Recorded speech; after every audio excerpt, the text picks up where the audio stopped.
No, we're talking about the forbidden game once more. This time, Marathon is running out of casual player onboarding cards to play. This is actually an excellent bit of criticism, though, because if you don't know, when you're launching a game, whether it's successful or not at the beginning, you definitely need to have a few cards up your sleeve, right? You need to have a contingency plan, which I'm assuming that's what Bungie is executing right now. However, it would seem as though it is not working. Look at this. This is failed. This 10,000 players in the 24-hour peak. Oh my God. Say it's not so, dude. This thing is cooked. There ain't no way this game even finishes this season. And at the time I'm recording this, they literally just uploaded marathon key dates. So you've got the mid-season begins July 21st. So we're a month away. We are 1 month away. Look at this graph. We are 1 month away from just the mid-season. And then we got to do it all over again just to finish season 2. Oh my. They got a bunch of things they're trying to do to update the game. And obviously, it ain't going too well for them. And like Paul said, they're running out of casual player onboarding cards. Like, there's only so much you can do to get people to play before eventually you have to throw your hands in the air and say, yeah, it's completely fucking cooked. Destiny 2 is now over. Oh man, that hurts. That hurts just to hear that. And even if its lingering player count is encouragingly high, nothing is going to change on that front anytime soon. Now, Bungie, whatever is left of it, will be banking almost entirely on Marathon. Short of some incubation project finally getting... Dude, this incubation project is not real. It's about as real as Santa Claus. There's no way that they're going to get anything approved after running Destiny 2 in the ground, after running Marathon in the ground. There's just no way. Even if they did have an incubation idea, let's say they had something, anything, the Destiny dating sim, for crying out loud. Even this is going to get allocated to other devs at this point in time because they're not giving these guys any more projects. There's just no way. Marathon has one main issue at this point. It's got more than one. It's got about a dozen. And that is getting players to play. Expectations that this is going to be some huge flagship game for Bungie may have been unreasonable. But that's the position it was put in. But now we're getting to a point where it's sinking even below hardcore niche. What's more niche than niche? What's a niche of a niche? A super hardcore, super niche, super not talked about game, super unpopular. It's a niche of a niche of a niche. As the numbers keep dropping with no signs of reversal. The name of the game within Bungie right now is attracting players through onboarding.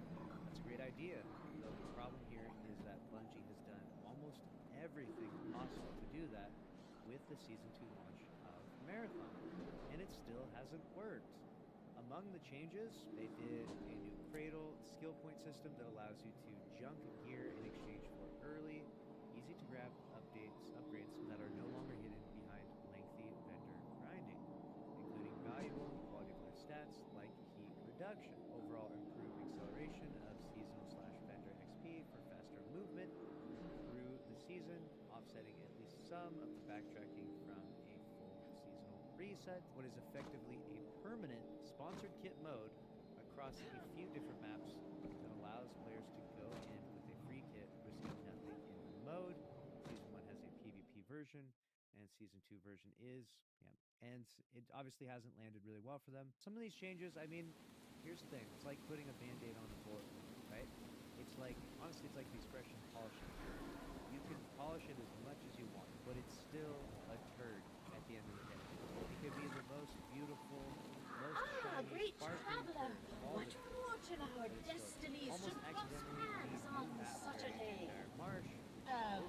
Nice to meet you. The game's first loading here. This mountain's natural balance is deeply disturbed. I loaded it in like 20 minutes. I was looking left and right, checking my six.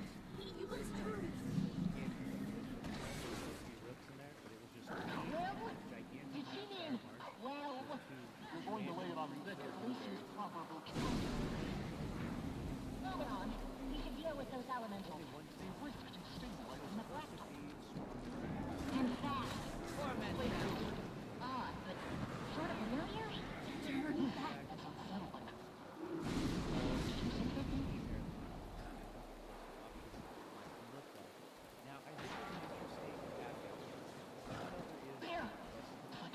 elemental. Must be where that I don't think Weird spirit was talking taking about. extraction Let's get to work. it's like remove all the people. I don't need your help. Let's play that. I don't really think that's attached to the idea that people have. I think what people were at least conceptualizing is something of the Destiny style strikes, other events, missions. I don't know. There's lots of different avenues you can go down. But as it stands right now, that tension that's created with extraction where the other teams are potentially going to shoot you, removing that just makes the game really bland. It really shows how empty. Never give up. Torment them.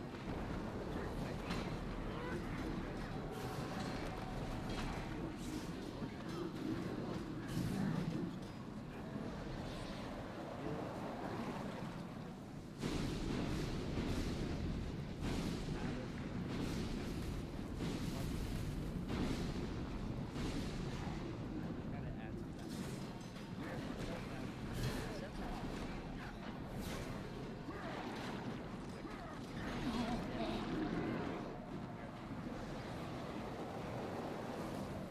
Not just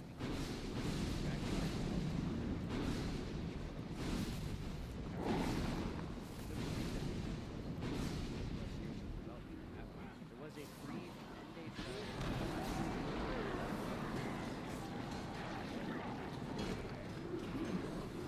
second time something similar has been done with the free server slam for partial game access available. There are a lot of genuine good ideas in there, but significant problems. They are charged. Again, what's happening? I mean, if we did the free-to-play card for a 10-day trial, I mean, what are we going to do? The mid-season update's going to drop, right? On, what is that, July 21st? Are we going to do another 10-day free trial? Are we just going to make the latter half of the season completely free? Are we going to go full free-to-play? Right? There's certain things that need to be tried and experimented with in order to give the game a chance. It does feel like we've gotten to the end of the road, as much as I hate to be so pessimistic. I tried to be as optimistic as I could for Marathon, truly. You guys know I played it 150 hours of the game. I bought it 3 times. I bought it for me, and I bought both my friends that I played with the game. Just so I could have a team, a consistent team of sweaty people, so we could actually run around. My research didn't say anything about We did disembodied everything we could voices. to enjoy it, but the game, unfortunately, does not have mass appeal. The game needs to die. And then we need to start making Destiny 3. What are we doing? Stop this. Stop the madness. Stop it now. So, we got the Cradle/XP. While it's good for new players, veteran players found they could rack up high value loot quickly, right? They get purples and golds, like on day 1, and products like this. And many had maxed out their stat points within days. Meaning new players were even further behind more quickly than usual. Cradle points, in terms of pure gameplay, are arguably more important than the sped up changes.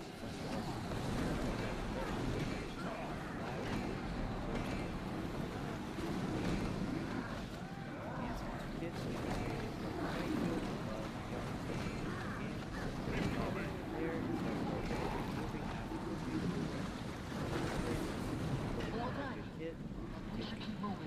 Players Move to hang around. the idea with sponsored was to get good gear to take into real modes, but often players would just stay there and not make the leap. If they did, that's where they would run into aforementioned incredibly strong, more veteran players. Well, this is true. I will say this though, that there's always going to be a trade-off for anything that has to be good cheat or bad cheat. There is a trade-off always, right? And we've seen this with some things in Destiny 2, specifically that were a trade-off that had some negatives, but you would still accept the trade-off. I'll give you a good example. Is build crafting and the development of subclass 3.0. I think that when we first got like Void 3.0, we were chilling. We were trade-offs. Pretty cool. We got Arc, Solar, all the darkness subclasses as well, and then we got Prismatic, right? At a certain point, right, we kept getting these new things. It got too far. Eventually, you kind of started playing the game, and the first-person shooter game turned into first-person spam your grenade, spam your ability game. You feel it too, And right? it's not that you couldn't just shoot your guns. Of course you could, but when the game is scaled to the activity, being powerful loadout is shooting your guns being the weakest option compared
stock of the games industry. It's quite the decision, Bungie. It truly is quite the decision. I wonder how long they're going to continue this one.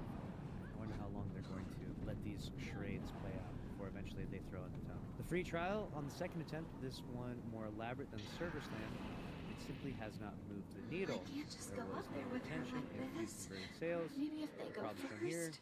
is not just that free trials don't do much, but You the did often cited well. emergency Oh, button of Steve making the won. game free to play likely But wouldn't do much of her anything. pain And when overpowers you her cite still. turnarounds like that, what happened with Rainbow Six Steve Siege, that won. conversion was a key part of Okay, that. who or what is That's this true, thing? and a lot of people Wait, said that her stop pain? criticizing Marathon. Who's they? Marathon is a great game. I You're must just rage request baiting, that. and if anyone actually Okay, played the game, I don't mean to they rush would really you, but like it. I'm sort And of that on was a the time goal limit. that a lot of people So much for that put enlightened forward in the spirit narrative that's act. gone forward from a lot of Marathon Look, enthusiasts. can you get her to And that's a calm perfectly down fine little? opinion if you But want don't to have hurt that. her, please. But now, unfortunately, we do have the Sounds data like we're of dealing what the with game more than looks just like elemental when it does here. go free to play, Be on our guard. and it's not good. Right? Mhm. Even when the game is fully free to Don't play, hurt people are not her. choosing to play this game. I wonder. And when they do play the game during free to play, when we I got could a tell small it's me, spike but I in the make it population, worse. they clearly did Didn't not realize stick she'd be this around bad. as we're now dipping Does below she really 10,000 blame as herself? our 24-hour peak. It's pretty brutal. From here, Marathon is about to trial a PvE mode that's actually meant to be Why are you fully here? PvE rather I than came what to this sponsored mountain to Night be alone. Gyro Marsh ended He up must be being. who that Again, spirit was many players talking continue about. to request such a mode, Wait, and once such isn't she the once woman such a from thing that arrives, picture? if it impresses people, that I could be a don't good wanna hurt result. you, Yeah, nah, that's but not. you need to It's not leave. going to land that way. I can't It ain't going to be a control good what happens result. if Though you for don't. players who don't own the game, it would be I a said leave. $40 good option. There's also the once unthinkable idea that Marathon could slowly shift its genre. Right? We're going to turn into a Destiny game without rules. We're quickly learning that there's really no such thing as perceived non-hardcore attraction in Marathon. It may have to bend and bend to create new experiences that draw in players allergic to the genre. We need to create an elaborate psyop to convince people to play this game and to get them in, lure them in with something super casual and then see if they'll play Extraction. It's just not going to work. Many are already wondering if it might introduce arena or battle royale modes. They don't have the budget for that. Let's be honest. But that is wildly harder than it may sound. The game without design or balance is such a thing. As players know, that do love the game. But now the 1.2 million that bought the game did buy it for an extraction shooter, even if they're not playing anymore. Continue to see integration inside rather than potential abandonment. It's like it's the crazy part about this is like they launched this game in Destiny 2 Edge of Fate levels of disaster, maybe even Renegades level of disaster. Like they immediately launched it worse than Destiny 2 ever been. And it feels like we're doing the same sort of mechanic thing that we did with Destiny. We're like, do this, do that, do this, do that. Try this, try that. And Bungie need has to be clearly here. lost the plot. I can handle to this game on my own. development. So now they're just scrambling. And it's honestly just sad to see, you know, it's sad because it could have been so much more. It didn't have to be like this. With Destiny 2 dead, even in the wake of large-scale layoffs, there will be hundreds of people working on Marathon, including the lucky, hey, mentioned Ball Passer, few people over Destiny already. That means the potential is there to create more content more quickly in other games in the genre, as that is largely favor. It's true, it's possible. Like I said, they could get a Forsaken level chance perhaps, but would Sony as it stands, many current players are upset with the direction of Destiny 2. We've seen that, we've covered that recently. Namely how initial gearing and progressing issues sort of say from the outset that you can't have a hard reset and let people gear back up the next day. That kind of creates the entire system. And Marathon is also being battered again as a result of Destiny 2 and X. That's what I'm talking about. It's putting up 10 times the numbers in its final update. A fresh round of anger that it was chosen over D2. But obviously, content production costs are lower. Sony is taking some time. We got stuff ready. The game will have to really dig in and find some it's not looking good for our friends over there. You would think that there's a chance. I thought in my mind this was the last ditch effort. I thought this is what, maybe after the June update, right, which is June 9th right here, this was going to tank Marathon's population for sure. And it went from 25,000 to Destiny 2's update to 19,000, 17, 15, right? It quickly evaporated. I thought maybe after people were done playing the June 9th update, after a week or so, they would come back to Marathon. We're at the 2-week mark right now. 2 weeks playing June 9th update. People are still playing Destiny 2. Look at these charts. Right now, 85,000 people online, 106,000 in the last 24 hours. People are logging in like crazy to play Destiny 2 still. This update is incredible, and sadly, I mean, not sadly because Destiny is definitely the better game, but almost sadly is that if they didn't make such a good update, maybe some of these people would be playing Marathon, which sounds awful because I would much rather play Destiny, of course.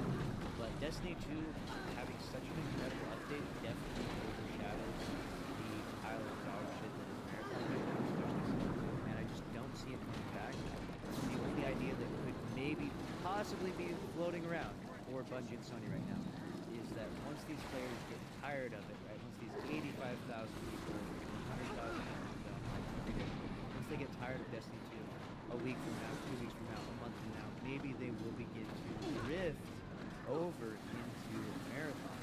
And whether or not that happens, it remains to be seen. We're going to have to take our time and see if that's the outcome. I'm highly skeptical of that being the outcome at this point in time, but we have to wait. We have to wait another 2-3 weeks, and we'll be monitoring the situation closely. Let me know what you think about the situation down in the comments below. And subscribe to see you next time. Okay?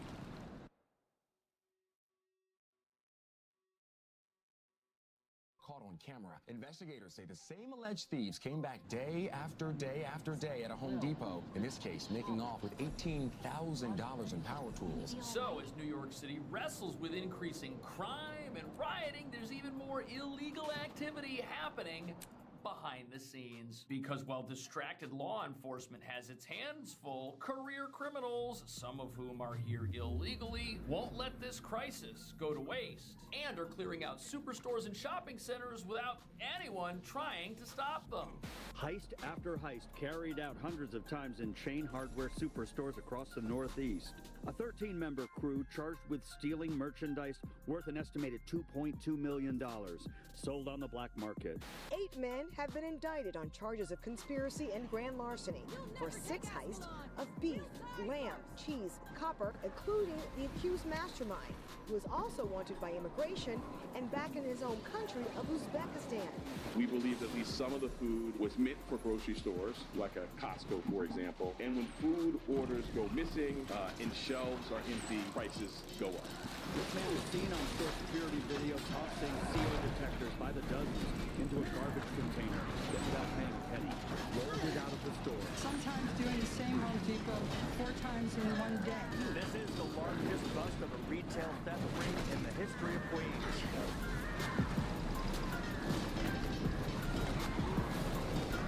Who would have thought that in a sanctuary state we'd have theft rings run by people who aren't supposed to be here? But what nobody's talking about is even though some of these guys are getting caught clearing out places like Home Depot on a regular basis, that is not going to stop the crime that's taking place. In fact, it's only going to get worse. Because you see, it's one thing to take down a bunch of kingpins, but the roots of their operation are still out there. And while we've got these high-profile busts with massive dollar amounts attached to them, the theft infrastructure that obtained all of these items and sold them off is still out there looking for more. Which leads us to the ultimate I told you so moment for New York City, because here we've been thinking this entire time that, oh, if we would just decriminalize theft and things like that, the world would be a better place, which is what they tell us, but what isn't actually true. Because even though the masterminds of this operation are headed off to jail for a very long time,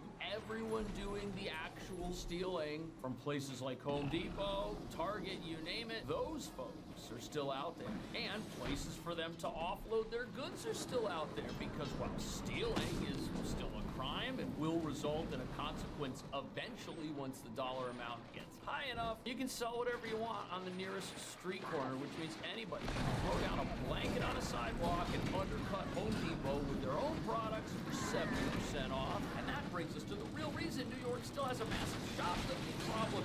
Taking down the kingpins means nothing if you've got this whole criminal infrastructure out there that's just waiting for somebody else to come along and assume control of it. And how did we get here? Well, our socialist leaders look at the people breaking the law on the streets of the city and don't blame their actions at all. No, but instead they see them as victims of an affordability crisis, which explains why, in their minds, people are selling things they didn't pay for. They need money to pay their rent. They need money to buy their groceries. And although that might be true, paying your rent and buying your groceries when it's your job to rob grocery stores just jacks up prices for the law-abiding, fueling the unaffordability crisis, which was the excuse to decriminalize these open-air theft markets. And that's what these are. A few months ago, vendors were told they could sell whatever they want on a street corner, and there's not going to be anything other than a fine, if there's a fine. And we wonder why crime is out of control like this. Watch.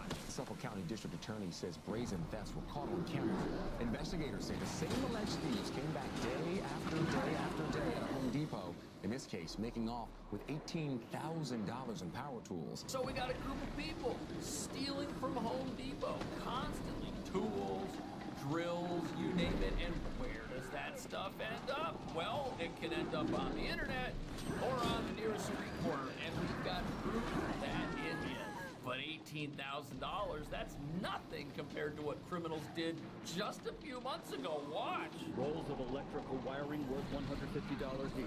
Spray foam insulation, outlets, hammers and air conditioners, and the list goes on. A 13-member crew charged with stealing merchandise worth an estimated $2.2 million. Sold on the black market. Millions of dollars went out the door at these Home Depots all over the Northeast. Just because criminals residing in New York City, being protected by New York City, had a home base to plan all this stuff. And while it's great to see these criminals getting taken down, the entire apparatus underneath them hasn't gone anywhere. We're talking 8 people in one heist, 13 people in another heist. You need hundreds of people stealing from stores on a regular basis if you want to sustain an operation like this. And I've seen it with my own eyes. Unmarked vans pull up in certain parts of town and immediately start being unloaded, with briefcases being hauled out of these things and rollaway suitcases handed to people placing themselves out on the sidewalk and essentially selling the exact same things from stores like Home Depot, still in their original retail packaging. By the way, this stuff happens in neighborhoods where you'll see gang-related paraphernalia on buildings. Groups like MS-13 who decided for some reason that the largest sanctuary city in America is a great place to set up shop because nothing will ever apparently be done to stop them. And wait till you hear how many stores these criminals are going after. Here, driving from stores in 9 Northeast states, hitting 128 separate Home Depot stores. We asked drivers for their reactions to this meticulously planned scheme. Yeah, that was a good surprise. Send them to jail and do their time. So 128 Home Depots all over the Northeast. This is no longer just a New York City problem. Instead, we've got New York City, which is a sanctuary city, which has laws that protect criminals no matter where they're from and release them and get them back out on the streets as soon as possible. And crimes being premeditated and planned here now affect surrounding states. The entire Northeast is at risk because of what's being allowed to happen right here. That is frightening. But it gets even worse because the other thefts you're about to see shortly threaten even more of the country than just the Northeast and are even more sophisticated than people robbing Home Depot, filling up dumpsters with the stuff on the shelves and walking out without paying for anything, even the dumpster. But before we get to that, you gotta understand that if criminals are allowed to have a home base somewhere and operate in the open and the laws that we have to protect those people, that is going to be a problem that grows and grows and grows, which is the opposite of what we're told with decriminalization. We're told decriminalization makes everything better. We're told that if people get caught stealing, if you let them off the hook and give them unlimited second chances. Eventually, they'll just conclude not to do it anymore. But no, here we have professional criminals. How do you become a professional criminal? Well, you gain experience. You figure out you can do something over and over again as if it's your full-time job, and boom, it becomes your full-time job. It destroys the society around you. And this is all magnified by the fact that now anything that gets stolen from CVS or Walmart or Target, it can make its way to the streets of New York City, to a street corner at a busy intersection, and vanish for 100% profit, even if it's sold for 50% off. And if the police do go out and decide to enforce the now civil law violation of selling things you're not supposed to without any permits, those are the only costs the sellers of these goods incur. They don't pay rent, they don't pay utilities, they don't even pay for the stuff on the blankets. But then there's another question. If the people who are selling things don't produce identification or don't have it, since this is now a civil offense, who even gets the ticket for this fine? Is there even a consequence at all for this activity? Well, there's not, and as you're about to see, when you protect lawlessness at the lowest level, crime rises to levels nobody ever thought possible. 8 men have been indicted on charges of conspiracy and grand larceny for 6 heists of beef, lamb, cheese, copper, and cigarettes dating from last October to April. 3 of the suspects were arraigned in a lower Manhattan courtroom Wednesday afternoon, including the accused mastermind, who is also wanted by immigration and back in his home country of Uzbekistan. We allege that the defendants impersonated legitimate trucking companies that are contracted to ship large orders of goods around the country.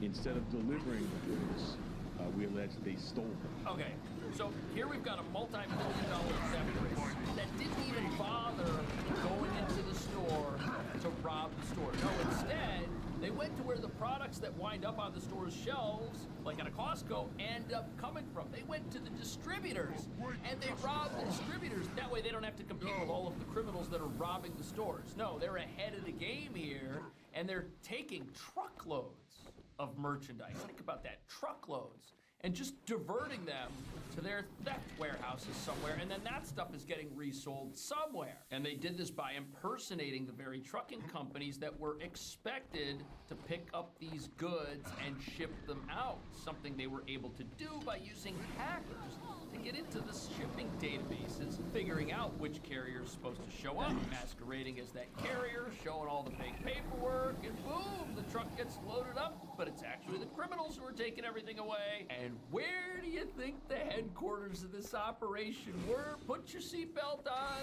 because you're about to be shocked.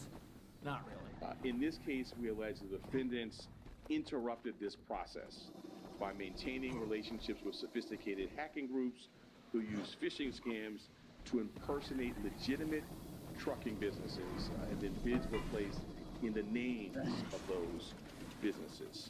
They would go and they would show up to the manufacturer, and then they would present an invoice like this here, again, using the name, impersonating a legitimate shipping company. Once they did that, we'll look at this map here, starting from pickup from the manufacturer, and then they start fairing out. Just a lot of fairing out, coming through New York City, you see, and then instead of... Wow, so not only do you have millions of dollars in goods being given directly to criminals, you've got the information used by these businesses, private information, employees, login credentials, the inner workings of these companies have been totally taken over by criminals. That's destroying these businesses. They're not going to survive if we allow theft like this to continue, because an entire truckload of goods, I mean, that's going to clear you out. This is warfare on another level against our country, and it's organized crime. And it's being enabled and sponsored by a city that doesn't think punishing criminals, if they don't steal enough or if they're not the ones running the operation, isn't worth it. And now we have these operations. And the worst part about it is this stuff wasn't headed for New York City supermarkets exclusively. It was headed all across the country from distributors that just so happened to be located within reach of this gang. And if the crimes being planned and committed in New York City start affecting other states, start affecting the entire Northeast, start affecting the entire East Coast, I mean the entire country, is under threat from this sort of thing, and this needs to be taken seriously. And it all starts because we're not willing to punish the people who start out as shoplifters and become full-time criminals and then end up graduating and building their own crime operations because this city lets them do it. Ask yourself, is that a good idea? Absolutely not. This is bad for our entire country, even if the local leaders here think it's good for New York City. And I mentioned this, but I want to underscore what is very disturbing here is that the victims, the direct victims of the alleged conspiracy, the owners of the goods and the legitimate shipping companies had no idea this was occurring until after the damage was done. Yeah, had no idea. These crime networks are widespread. There is reason to believe there are other crews operating in the same fashion throughout the Northeast. Oh, there's others. Our investigation into this particular matter is continuing, and more broadly. So there's other gangs out there doing the exact same thing. This is not some sort of one-off. This is not some freak incident where you had some exceptionally smart criminals who were doing something nobody else had ever thought of. No, there's other groups out there copying them and emulating them right now. Where do you think we're going to find those groups? Do you think we're going to find them in a place that punishes crime, or do you think we're going to find them in a place that lets criminals run free? And the sad reality here is you've got regular New Yorkers paying the price for this criminal behavior every single day. Because even if the supermarket's getting robbed, aren't in New York City, but the goods are, now you're erasing jobs from the local economy. Now you're giving money to criminals who will be able to afford groceries and be able to afford rent, which you yourself cannot afford. And remember, nobody starts out as a criminal mastermind. They start out as somebody who just decides to take things from CVS and walk out the door without paying, which affects people here in their day-to-day life in ways nobody's talking about. First, stolen goods means higher prices. Yes, it does. Thank you. We believe that at least some of the food was meant for grocery stores, like a Costco, for example. And when food orders go missing and shelves are empty, prices go up. Right. Second, many of the suppliers and trucking companies are small businesses with employees ranging from one employee to about 20. We're not talking here about multinational conglomerates. It can be hard to sustain these types of losses. Insurance may cover some, it may not. If you even have it. And that means that some of these businesses may not recover financially. Right. So they're wiping out the small businesses, the logistics companies that are the ones getting robbed here and have their systems hacked into. Those companies are gone. Those jobs are gone. There's nothing affordable about having your job deleted by criminal hackers who steal all the goods from your warehouse and sell those on their own. Absolutely not. This is totally unsustainable. This is horrible for the local economy. And we've got this idea behind shoplifting that if somebody goes into a Walgreens or goes into a Home Depot and steals a few things, oh, it's a victim. Oh, people have insurance. Look, insurance doesn't last forever. There's deductibles. You get robbed often enough, nobody will insure you. That's how insurance works. They're not sticking around to pay out claims forever from unlimited numbers of criminals committing unlimited crime inside your store or inside your business. And it's tough to get insurance for a sophisticated type of crime and intrusion you don't even know is out there. We're literally creating criminals in New York City that are more advanced than these businesses are prepared for. We heard from the DA right here that these businesses, they thought they were making money. They're shipping out the goods, they're sending invoices, they think they're about to get paid, but really, they just lost everything. And even though we hear a lot about affordability in these deep blue strongholds that have insane rent and insane prices because they're just trying to keep up with the crime taking place there, these guys that were robbing these warehouses, diverting all of these goods, where were they selling those goods? Well, some of it was getting sold on the internet, which means these guys were undercutting legitimate businesses operating in other states. Think about that for a second. There are victims of crime in New York City who aren't even in New York City and have no plans to ever come to a place like this, but they're getting their livelihoods destroyed. They don't even know why. They just think competition is real tough. They see other people undercutting them on the internet, undercutting them on Amazon potentially. Oh, how did they get such low prices? Oh, well, I guess we gotta lower our prices. Or, oh, I guess we're not gonna sell as much.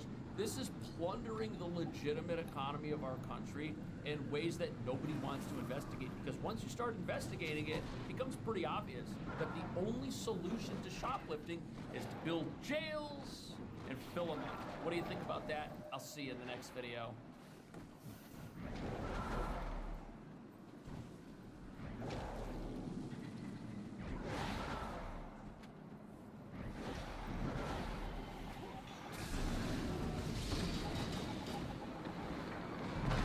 Trust the word of the deceiver Choco?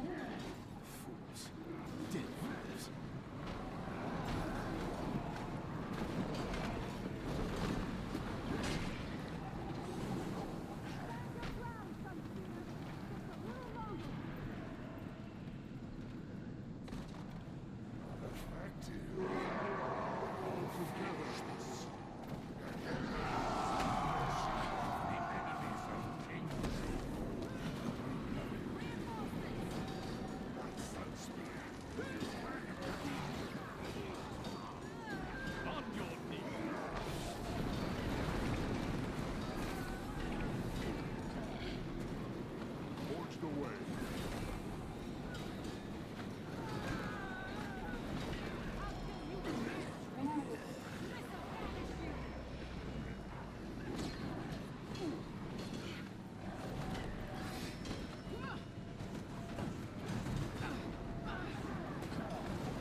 In this industry, you are about to be the face of something that has been prominently a male face with Kratos.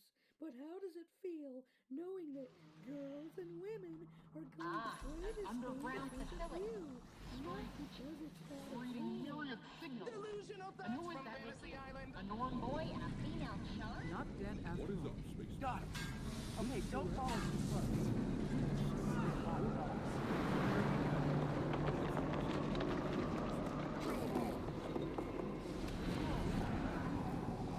We can handle them.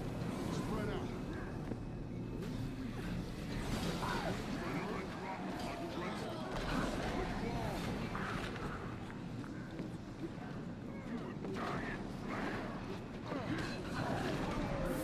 The interest level in this game would plummet.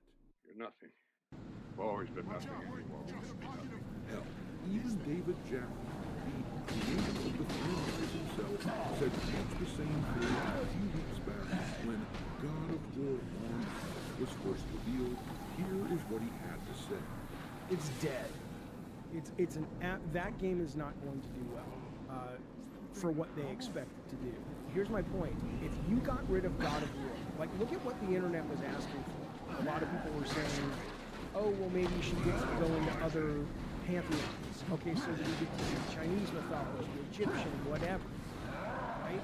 This just feels like Corey or somebody wanted to write a fantasy story. That'll do. And I'm not saying, you know, it's not going to be rooted and grounded in some actual mythology of something. Maybe it already is, and I'm just not aware of it. But you've lost the gore and the violence that made the first game. You've lost the character. You already lost him after 2018 because he changed so much he wasn't Kratos anymore. Now you've lost the identifiable mythology of it. And you've also lost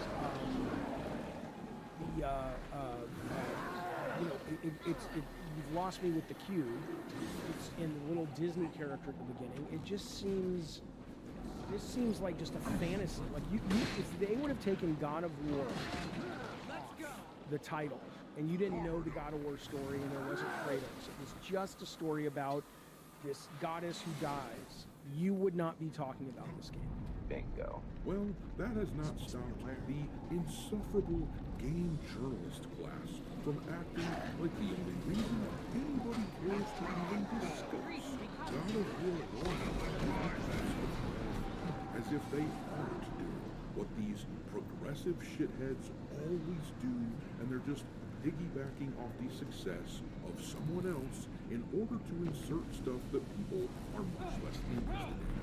This article here from CGM just dropped where they interviewed Deborah Ann Wall, the gal who stars as the main character in the new God of War game, and in it, in this article, as I showed you at the top of this video, they are behaving as if this character, this main character, is every bit the draw that Kratos is. And in the interview, Deborah Ann Wall and her interviewer go on this little speech about diversity and how they are so thrilled to be pushing this crap into an IP that we love. What in the hell's diversity? And I just can't help myself. This brainless speech pattern where they just regurgitate blue sky talking points simply must be ridiculed. Why? Because I'm a woman? Yeah, I'd like to solve the puzzle. All right, go ahead. Yep.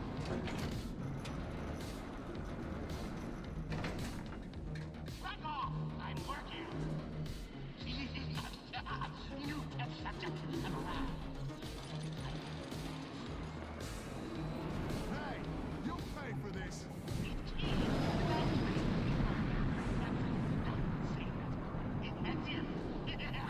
Begin test now! All right, me hearties, there is just a ridiculous effort right now to try to make God of War seem palatable to the masses when they can say intended that they are trying to find. At least intellectually speaking, I just saw this headline pop up on my social media feed, for example, where Games Radar writes,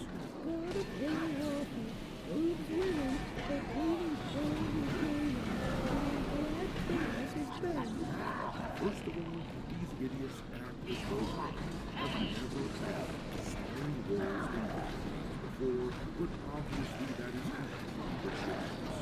A human star Ray was especially a game where the female is taking over the role of a beloved male character that has become so cliche by now that everybody recognizes it for what it is from a and also like to point out that they are making it sound like this game with more was some big win, but of all the new games that were revealed during these series of game reveals surrounding some of these games, the trailer for this one got by far the most dislikes. The funny thing is, if they would just make original characters and stop trying to push shit on us on the game crowd, where they are really trying to make some dope point using IPs that we love as vehicles for thinly veiled propaganda, if they stop doing that, then they have a much better chance of being well received. Look at Stellar Blade and Eevee, for example. That was pretty well received. So was Veronica in Resident Evil. People like her. Is sidelining a character like Kratos and trying to use his franchise as a skin suit for whatever the hell this game is trying to be. Anyhow, let's read this interview from CGM, which I will link in the description if you want to read the whole thing for yourself. We're just going to read the part of the interview where they talk about God of War specifically. The interviewer down here says, "So, as gamers and as a woman, we can't not talk about God of War Laufey. Come on, that was crazy, that was crazy." And Wall replies, "I'm so freaking excited." And the reporter then says, "We cover these events from home, and I have 2 children, and I was screaming at the top of my lungs. I'm like, what is happening?" My son's like, "Are you mad at someone?" I said, "No, I'm so excited."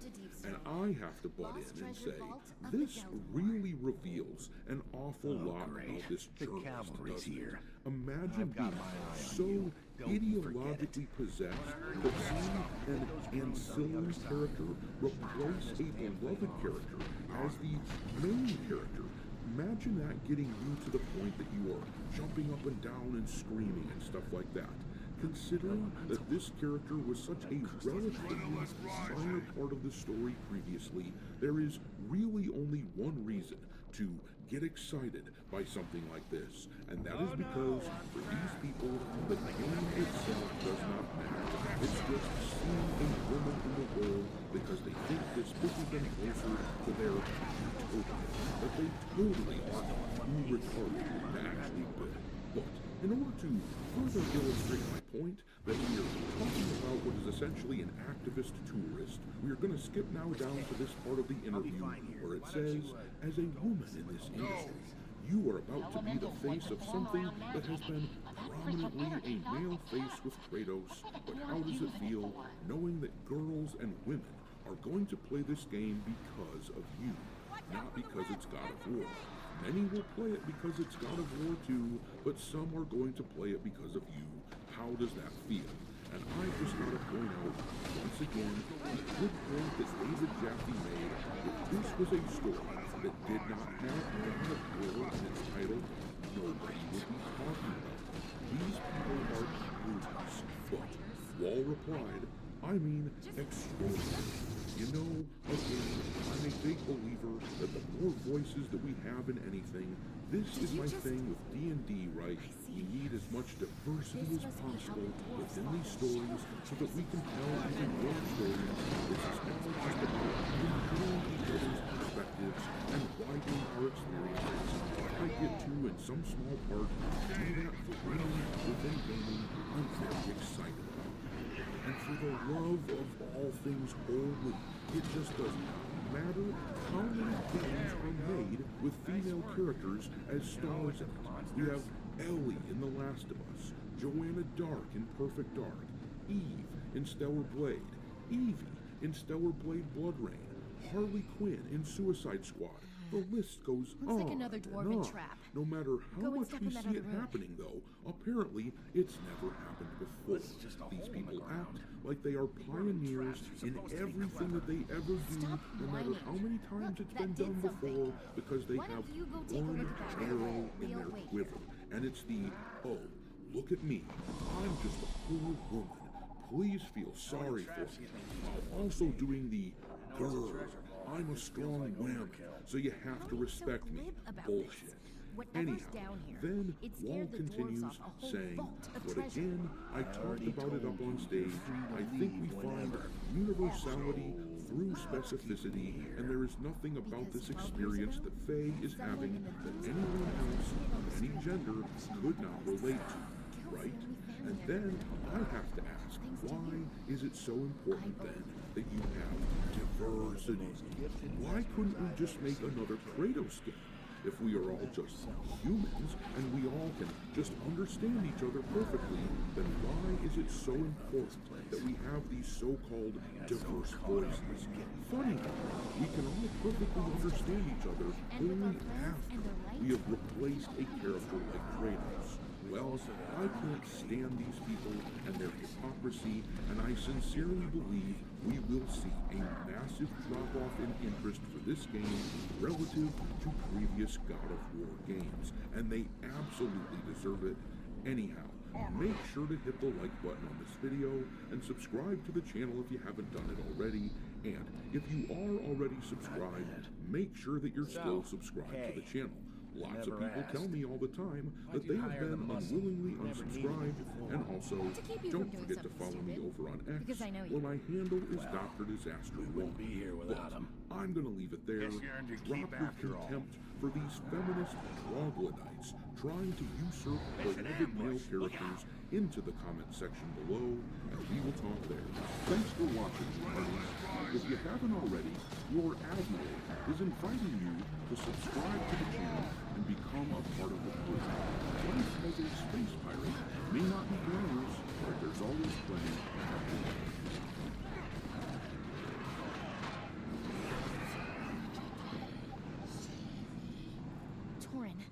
Torin, that voice.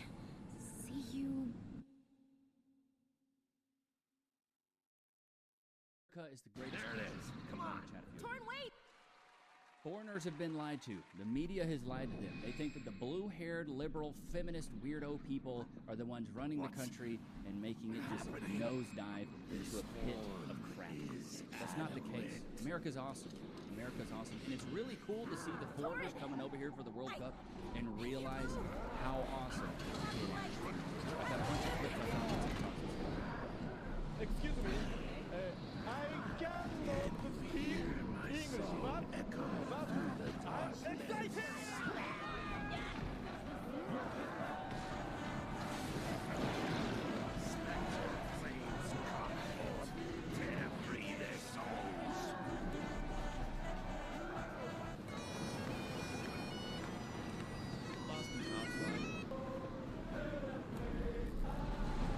Dude, I've heard these foreigners have been coming over here, and UK, everybody has been coming over here. They've been drinking bars out of beer.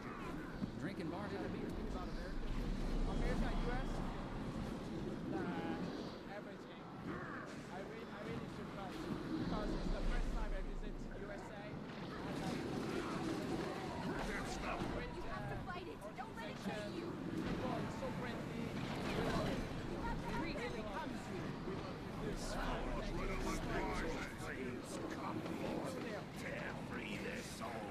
Algeria ain't gonna win nothing, but you know, this one was good too. I like that. The woman says, "Oh no, the man in the hat on the So we go up to shake his hand. It's probably the guy in the big cowboy hat, and he's shaking our hands as a firm handshake, and it's a proper Texas hospitality. It's like, yeah, he's just chatting away, asking us where we're going, where we're from. Lovely Texas man. And then he's like, "Oh no,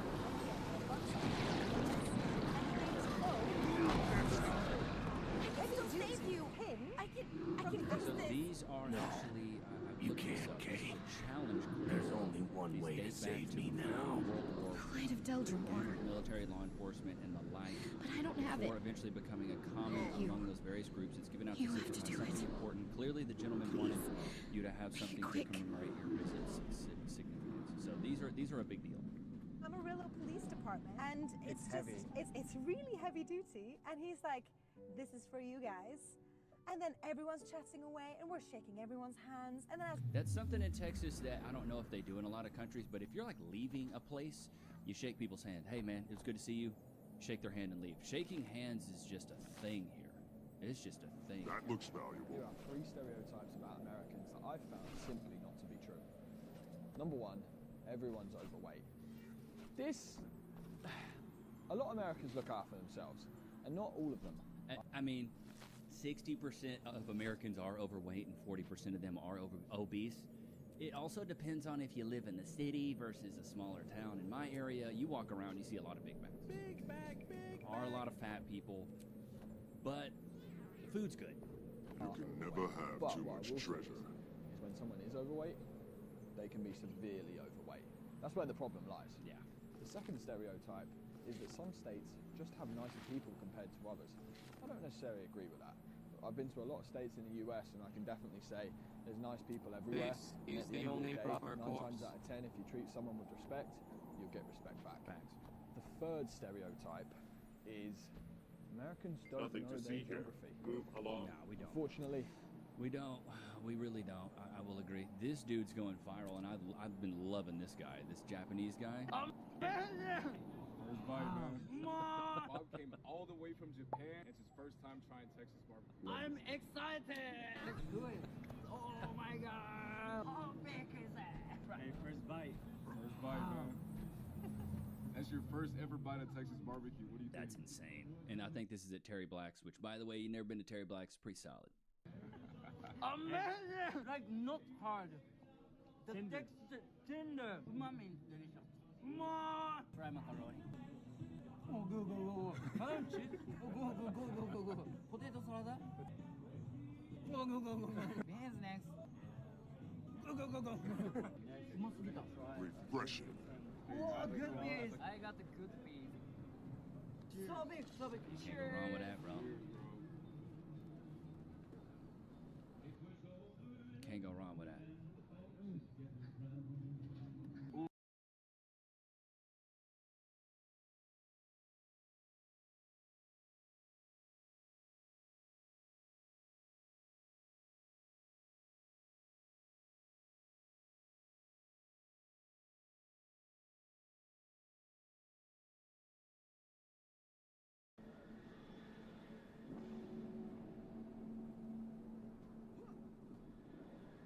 Refreshing.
do you need?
sharper still.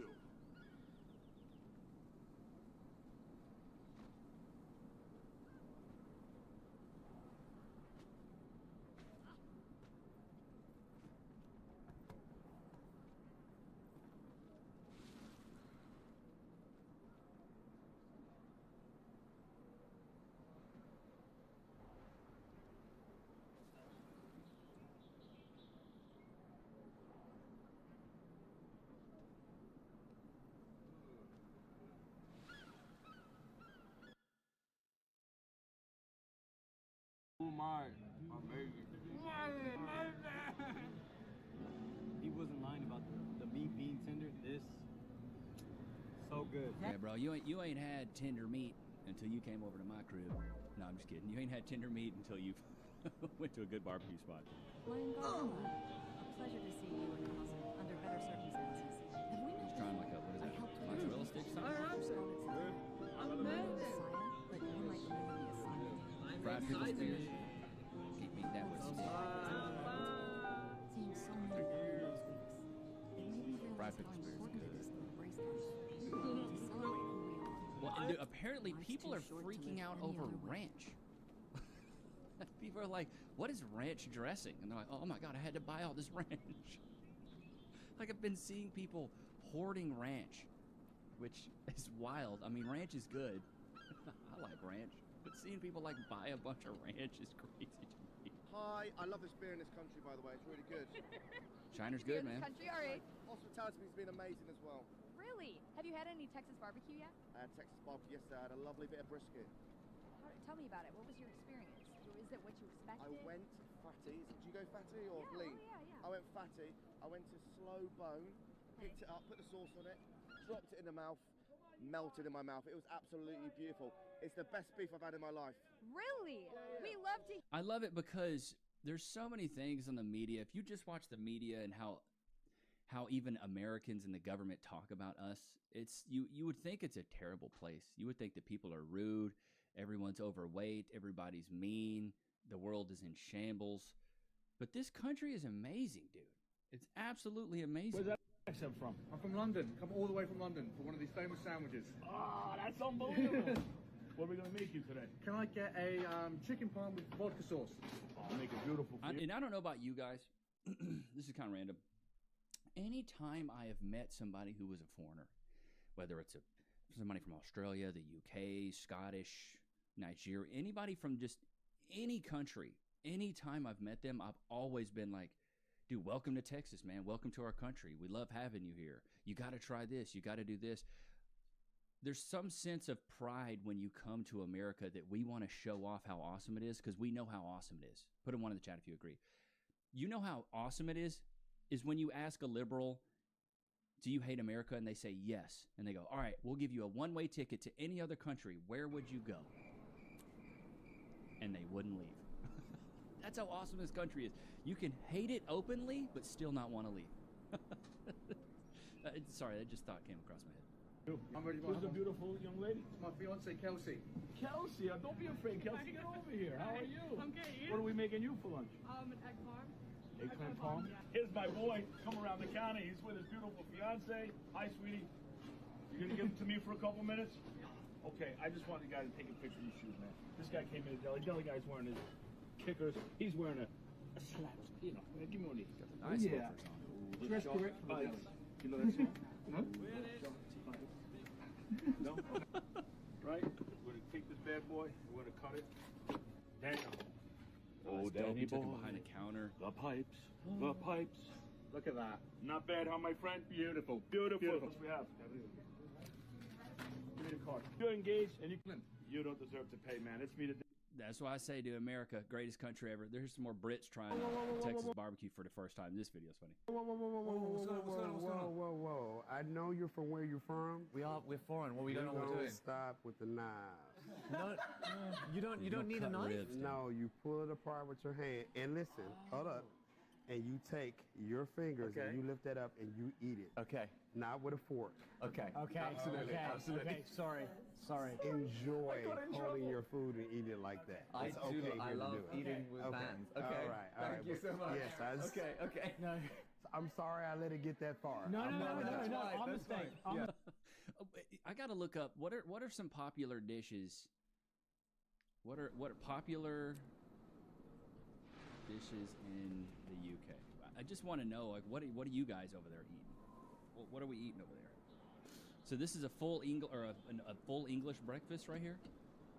Okay, man, oh my God, your stomach's gonna be stopped up like you're gonna have a jetpack in your butthole. All that meat and beans. Y'all do beans for breakfast? Really? Okay, all right. What else do we have here? What is this? The top most popular British foods? What is this? Each traditional British food has a story to tell. One. Okay, let's see. What do we got? Okay. Hot. Okay, that looks like a pot roast. Steak and kidney pie. Okay, that looks okay. I mean, these look like basic dishes. The full English. That's so much meat for breakfast, Dan. Oh my God. I don't know. I guess the food there is so bad that they're like, oh my God, it's amazing, dude. Okay, here we go. Here, the best of British cuisine. What do we have here? Hopefully this loads. Okay. Oh, wait a minute. That's definitely not it. Where are we at? Okay, that's not it. That's not gonna cut the mustard, dude. Fish and chips. Is this the same one I just clicked on? I mean, the food don't look terrible, chat. I mean, you can see, what do we have here? Full breakfast, shepherd's pie, Cornish pasty. It's just a lot of bread and meat. Tikka masala. How is that UK? It's freaking Indian. What are you talking about? I don't get it, dude. Okay, here what do we have? Sunday roast, fish and chips, crumpets, bacon sandwich, Scotch egg, kippers, liver and onions, haggis, faggots. What? That's what it says. Jellied eels, steak and kidney pudding, pork pie. Okay, steak and kidney. What's up with why y'all always eating kidney? Pie and mash. I'm gonna be honest. Some of this stuff does not look good, bro. I'm gonna be real honest. This is pie and mash right here. Good Lord. That's pie and mash? I mean,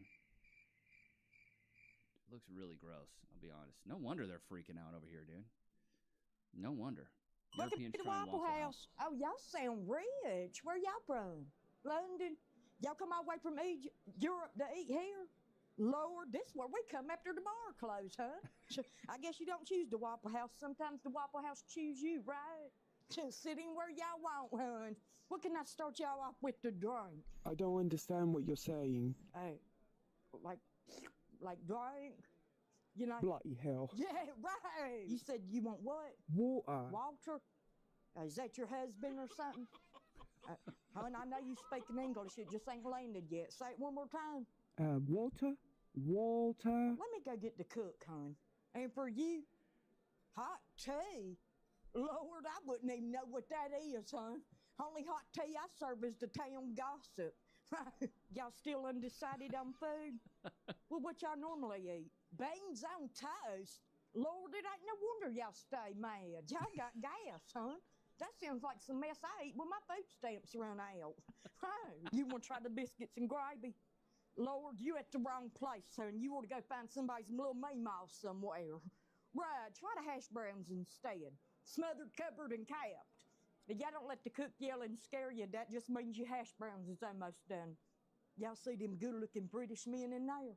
Lord, they asked me... She's good. I like her. She is good. Shout out to her, bro. She is good, bro. She is good. I got so many of these saved, bro. That's not beans on toast, buddy. No. That's not beans on toast. What is that? Is that a big thing? Beans on... We got some people from the UK that watch. That's what freedom tastes like, buddy. It's the flavor of freedom. He's from South Africa and he's never been to an American barbecue place at all. You can just tell by the build, man. Y'all don't look like they get a lot of sun out there. They don't get to eat a lot of protein. Oh, go. Oh, bullocks, that's good. Bullocks, that's gravy, yeah? That's succulent. Succulent, mate. Just the words they use as succulent, mate. God damn, that's succulent. That breast. It might be better than pussy, I'll be honest. Let's start off with the bacon. You know how trash your food gotta be for you to come over and say Chick-fil-A is better than Coochie? Your food must be garbage. That is so crispy. That is so Waffle good. House bacon. It tastes way better than that bullshit we got in the UK. Fuck with that shit got meat into it. What is this supposed to be? Sensation going on in my mouth. It's, I think, what they call flavor. Our food mostly tastes It's what they call flavor. of sadness.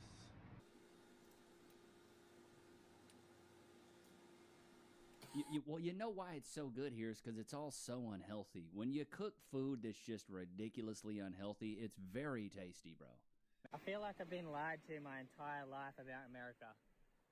Like, I'm in Florida. This beach is insane. Like, just as good as Australian beaches. But if you log onto the news, everything's bad. Everyone's got blue hair. Everything's terrible. It's not. It's absolutely fucking amazing. It is, man. It's incredible. It's incredible. People This seem is to just me to speaking think it's terrible, but it's not. from experience, and I don't expect you to believe it. But if you want to hate the US, listen to the media. If you want to love the US, just drive across it. Yeah, dude, just go. Just go. It's really that simple. Just go to America. Portrays Americans as rude, lazy, all the above, and it's further from the truth. The amount of hospitality and kindness and care and pride Americans hold is truly like no other country I've been to. And to show you a perfect example of that, today is Flag Day, National Flag Day, and I went to the Huntsville Square. They did the whole ceremony where they lower the flag and I guess put a new flag up for the year. And that was obviously followed by the American national anthem. And it was just so nice to see everyone get their hat, take it off, and respect the country. The communities are so tight-knit together. And whilst I was there, of course, I was noticed because of my online presence now. And everyone came up to me and said, hi, handshakes, how are you? If you have any questions about this or that, let me know. If you want to go hunting, I'll show you this. Not to mention, I've got fantastic neighbours, and they are always coming over to see if I need anything. After specifically living in Arkansas for almost 6 years, I can safely say anyone outside of the US, ignore the media, because this is the best place I've been to. I love living here. I respect the culture here, and I'm so proud to be an American citizen. I'm just so grateful to be here, and I'm looking forward to the next 50 years that I have as my life in this country. Dude, it's so awesome to see, man. That's so awesome. I'm calling Simp Saver Sam right now. He's the one guy in the UK that I'm actually friends with. I'm seeing if he'll actually answer. He might not answer though. We're doing this live. We're doing it live, baby. And I've no idea what time it is in the UK. No idea. But he tells me all the time that he can't stand it, that the UK's awful. He's like, it's bad here, bro. It's really bad. What is this? What is your favorite thing that you've ate or drank while you've been in Boston? Raising Cane's, Chipotle. For me, it's culture raspberry lemonade. I agree. Sam Adams beer. Best beer I've ever tasted in my life. Beer. Now this. Beer. Beer. Heinen's really nice. Street hot dogs are good. We got some subs from Monica's. Italian, and then it was like an American. Clam chowder, actually, I had at Gloucester, was beautiful. Gloucester is beautiful. God, these freaking accents are thicker than cold peanut butter, mate. Went to Cape Cod and had the lobster roll. Tried the lobster roll, but I wouldn't. James Hook or something? Lobster roll. Lobster rolls, yeah. What is your favorite? But see, we welcome the Scottish. We welcome the Scottish, the Irish. We welcome all you guys. Open arms. Things that's become extremely apparent to me after spending a few days here with a group of Americans and other nationalities is how much of a English people are in general when it comes to arms, guns, and basically protecting their nation.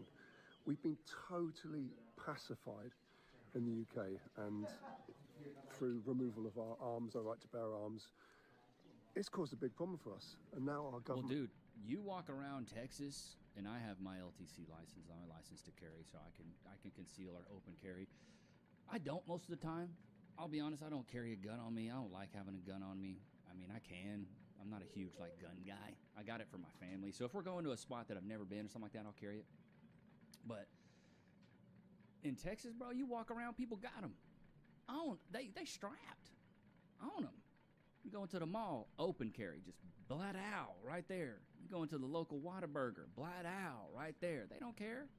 And the thing is, I'm not afraid when I see somebody with a gun. Honestly, it makes me feel a little bit safer. Like, oh, nice. Like, if something does actually go down, I got Farmer Fred over here who's got his little Glock on him. We're good. テキサスの人が勧めるワラバーガーを食べに行きます。こちらがメニューですね。僕はオリジナルワラバーガーにしました。アメリカのドリンクは常に飲み放題。めちゃめちゃありがたいです。ワラバーガーはこのオレンジストライプが特徴みたいですね。店員さんの服もちょっと可愛らしいですね。これがワラバーガーカラーなんでしょう。地域限定の名物。You know the food's good when you can have high schoolers making it that don't care and it's still good. バンズがめっちゃでかいわこれ。いただきます。About as big as your head, man. マスタードがすごい。サラダ全体がちょっとポテト取り忘れましたが。Couldn't understand it, but it looked like he was enjoying it. You know what I mean? I feel like I've been lied to about the US. It is so nice here. We're in Miami Beach and it's a glorious day. There's people out here playing volleyball. There's just people riding bikes, riding roller skates, running. Everyone is extremely fit here. Yeah. I'm telling you, dude, the mainstream media makes it seem like our country is in the dumps and it's garbage. They really do. They make it seem like we're terrible people and everything is just going to hell. Oh my God, Tomatoes! Girl from Germany has a mental breakdown in Walmart for the first time. Oh.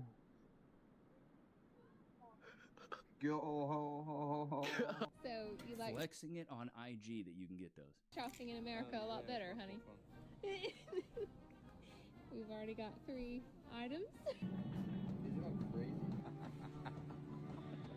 That you can't buy aggressively big logs of meat here. This is as long as an adult's arm. What? The size of an adult's arm. I'm going to step into this establishment, and it's chilling. It's hot outside, but when you step in, it's like a winter's day. Yeah, they're discovering air conditioning, which is crazy to me. Because in Texas, bro, if you ain't got air conditioning at your establishment, bro, I ain't going. Put a 1 in the chat.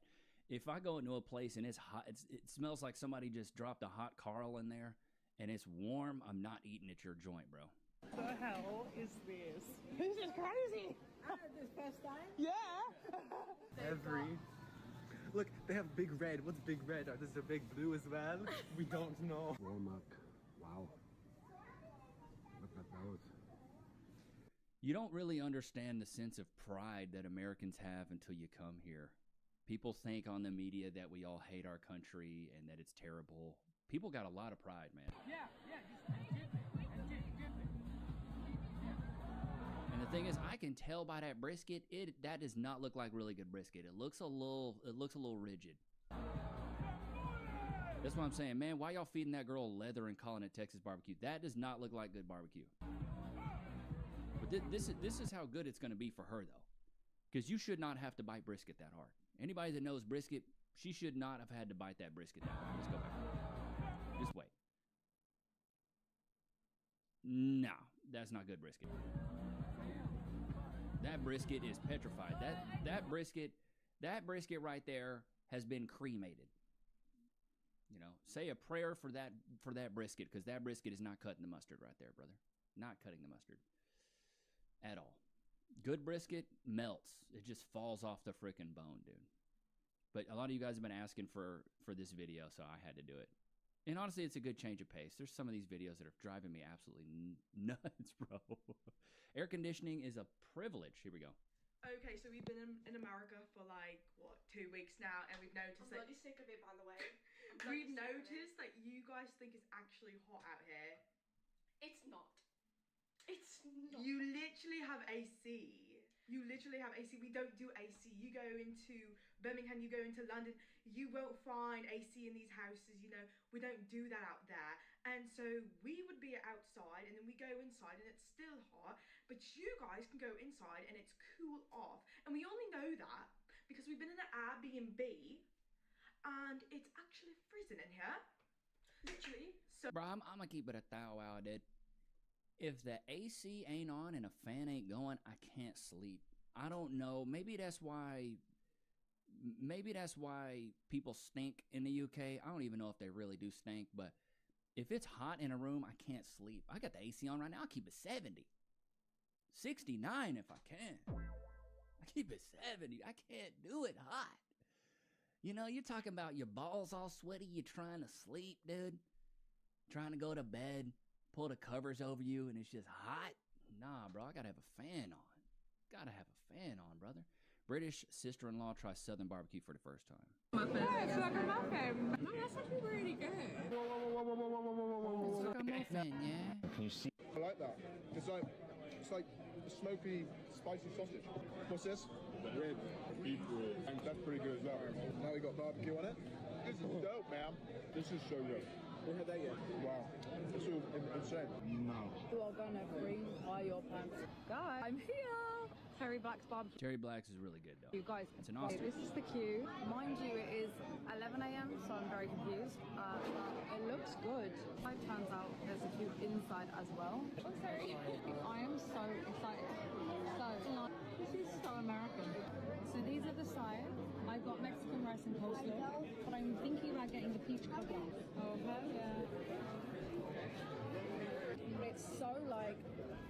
We should have nearly got a bit of bread. Imagine wrapping that in bread and having it like a little sandwich. Kind of thing. The sweet and tangy sauce. Well, gonna bring all your pants. I think the rest gets so far is actually my favourite, but never in my life have I had a rib. And coleslaw. First impression, so juicy. This is crazy. I'm not gonna go back to Miami and eat anything else ever again. It's so tender. I almost feel bad for these people. Like, what are they succumbing you guys to eating, bruh? Where you can't even have food that's good. You can't have tender meat. you know what I mean? I feel bad for y'all, bro. Is the USA the best country in the world? 100%. Put one in the chat if you agree. 100%. 1,000%. When I say that the US is the best country in the world, I mean it. And I am completely obsessed. You can get anything in America. You get the friendliest people. You get the most patriotic people. You can do whatever activity you want. But there's some backlash to this recently. I've had a few Europeans and people from other countries being like, oh, but you can get that in Europe, like all over Europe. You can do whatever activity in Europe. You ain't getting no Southern barbecue in Europe, baby girl. You ain't getting none of that. You ain't getting none of that. None of it. I can't believe this is real. We're in a random state park in Arizona. It's sunset, it's beautiful. But it's just actually crazy. We sat here looking at this mountain, and I can't believe this is real and not a movie. Look how absolutely astonishing this is. Out in Arizona. Yep, hey, welcome to America, baby. We love to have y'all too. Y'all come on out. Y'all come on out. We love it. I love the fact that they're coming over to coming over to America and realizing how awesome it is. Why?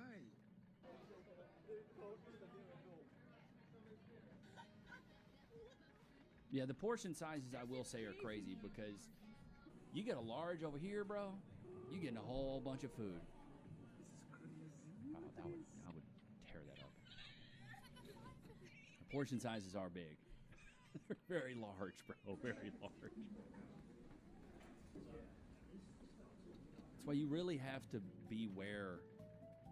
Like, you have to beware of how much you're eating because you will eat too much easy. Like, this dude didn't understand about a free refill. 1,000 times. Yeah, but you won't drink 1,000 cups of Coca-Cola. And it's free. You paid for it. You paid it. Once. The cheese balls are in Mikey's house. No time to talk. The cheese balls, man, that stuff we ate as kids. This is one pancake. Oh, yeah, this clip right here is funny. That's one pancake. This is one pancake? Yeah, welcome to America. Because you know I used to be little like you. Now look at me. I think we overordered, y'all.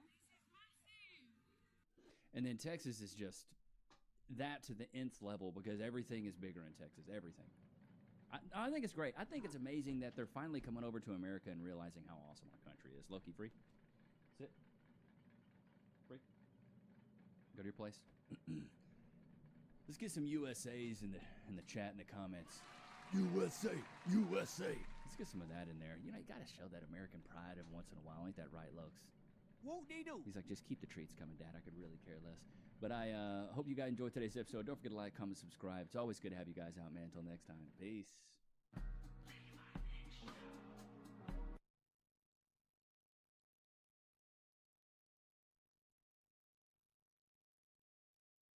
Did you do anything with the knife?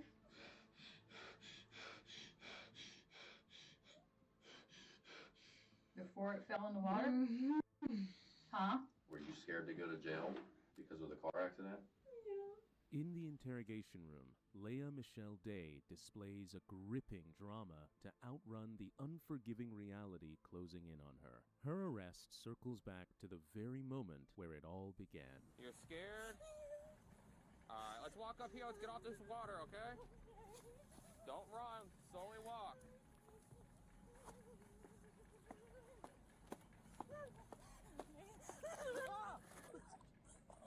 SO, give me traffic! SO, just stop! SO, give me traffic, I'm bleeding! Show me hands! Just moments before this brutal attack, Deputy Cody Colangelo responded to a car crash, leading him to its owner, Lea. But during their interaction, not only did Lea make a startling move, but later, her sudden dramatic shift was even more puzzling. Okay, yeah. The plot would soon unravel the psyche of this extremely erratic suspect, whose drama only tends to grow at each turn until her one misstep flips the case against her. On March 23, 2022, deputies responded to a rollover crash on South India River Drive, Florida. Upon arrival, they found the vehicle severely damaged and its driver nowhere to be found. However, witnesses at the scene provide unsettling statements about the chaos that had unfolded. So she climbed out of the car. She was really disoriented, you know. She's like, I need to find my phone. And then I was like, you need to sit down. She had a cut on her hand. But she was like, I got to find my purse. And then she wouldn't be like, just ran. And she just ran that way.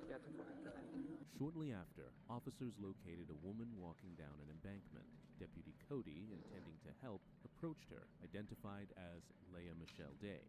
But he was oblivious to the tragedy about to strike. Within a split second, Lea stabbed Deputy Cody in the neck, leaving him critically wounded. Despite the severe injury, he managed to apply pressure to the wound and return fire at Lea, but the shot missed. As the situation unfolded, other officers swiftly rushed Deputy Cody to the hospital. Meanwhile, after a frantic search, officers located Lea. However, due to her disoriented condition, she was taken to the hospital for a checkup. While waiting for her medical reports, Lea was brought in for questioning.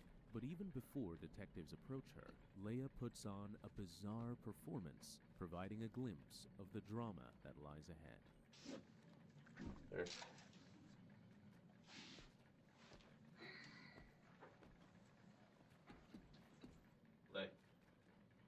Lee, whatever your name is. Alright?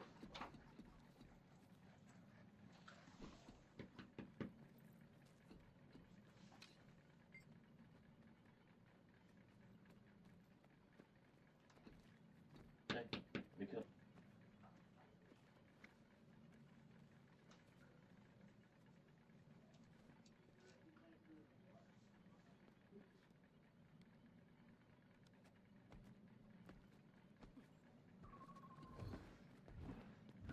Lay, just lay. Wake up. You alright? You You just... alright? Here we You just brought everyone home.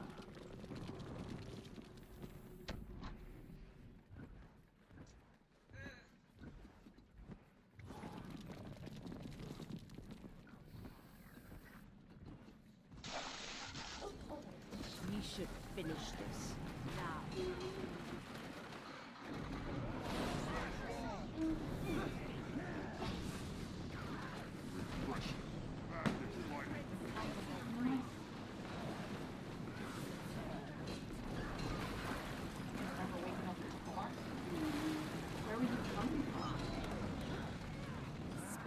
years in the mist, you meet the most fascinating people.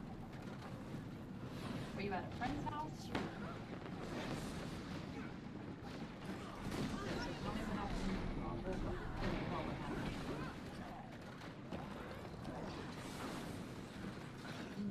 One more for the mist. If you panicked and you didn't know what to do, then what happened?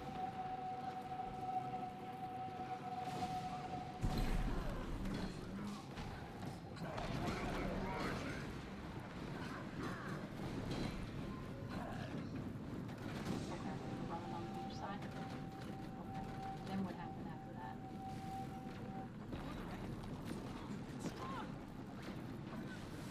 A man with a flashlight? Okay. And then what happened after that?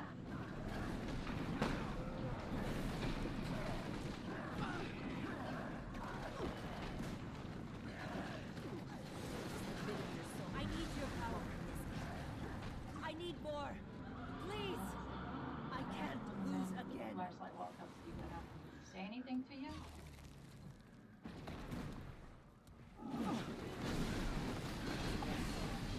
Ready for anything. Can't stop me.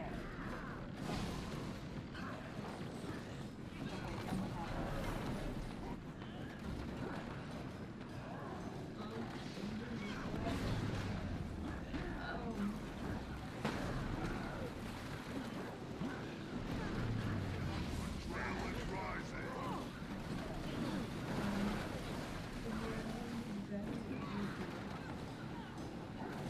You don't remember, but we'll just go back to when the man with the light and the speed what happened there. You don't remember? Someone help me! You remember anything happening on the stair? Adrenaline getting pumped. Adrenaline full.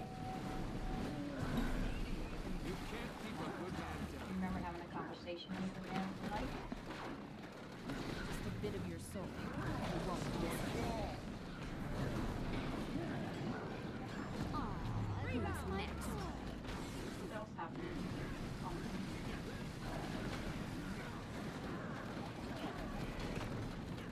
Take them out!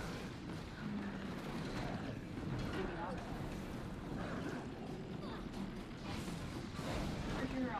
Where's your black hoodie? Somebody said you had a black hoodie. A jacket? You remember having that with you? Take them out!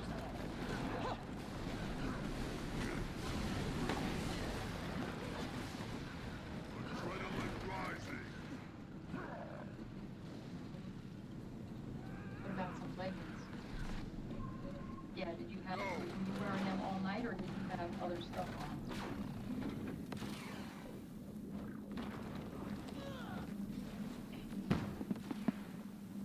Huh? Okay. When you got out of the vehicle, did you take anything with you? Like, were you carrying anything?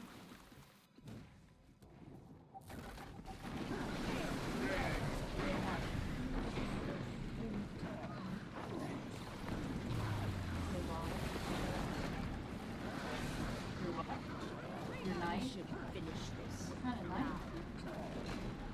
A what? A butterfly knife?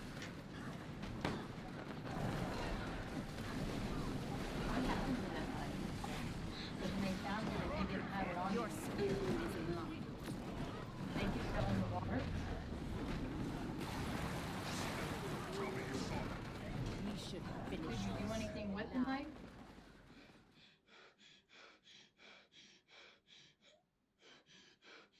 Before it fell in the water? Huh? Do you remember? What color was the knife? Day. Hey. What color was your butterfly knife? Huh? What do you mean no? You don't remember the color?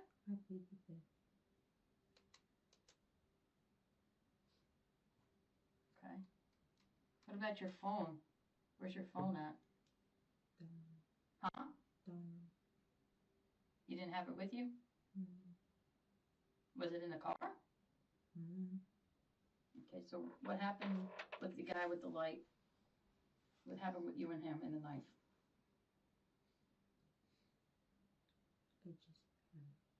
Okay, you panicked, and then what happened?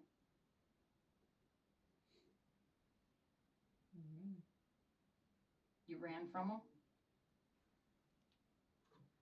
Did you do anything with the knife? Well, apparently dropped it. Okay. After you panicked, then what happened?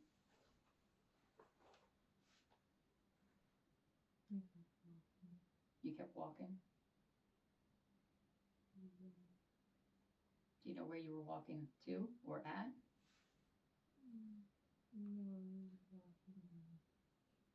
Remember walking down the beach? Okay. Did you go in the water at all?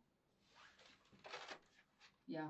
Leia's demeanor indicates she is under some influence. However, the plot takes a sharp turn when toxicology reports arrive, unmasking her devious plan to mislead detectives. Her toxicology reports came back negative, showing no traces of any substance except a small amount of an undisclosed illicit substance, which was even below the threshold. To date, it is evidence that Leia vividly recalls the details before the incident, but when detectives question her about her encounter with the deputy, she feigns forgetfulness.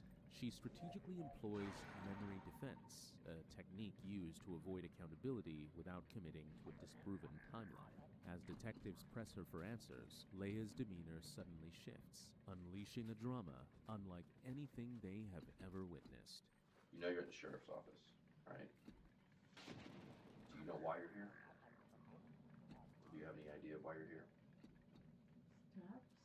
Right? That's what we're trying to find out. What you remember.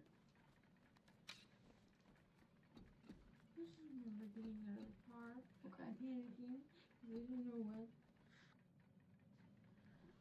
And then. Go ahead.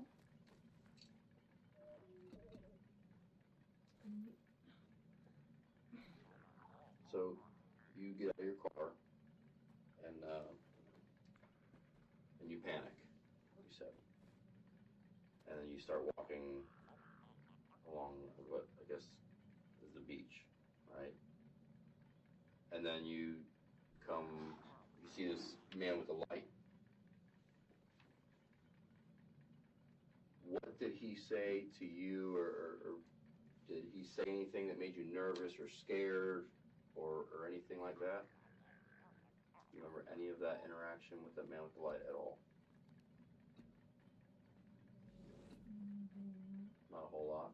Can you tell us what you do remember?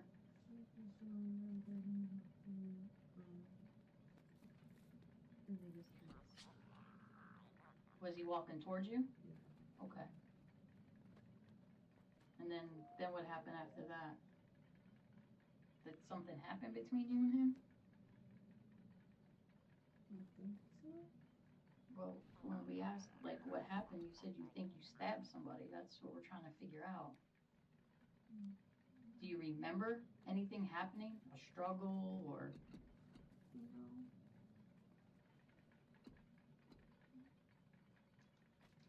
So why do you think you stabbed somebody? We know you were in an accident. We know that you had your butterfly knife in your wallet. Okay? You already know that one of our deputies were stabbed. We need to know why. Although Leia asserts detectives are certain there is more to the story than reveals.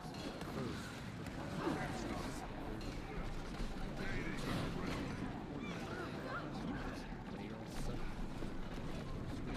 this behavior was usually suspects out of fear or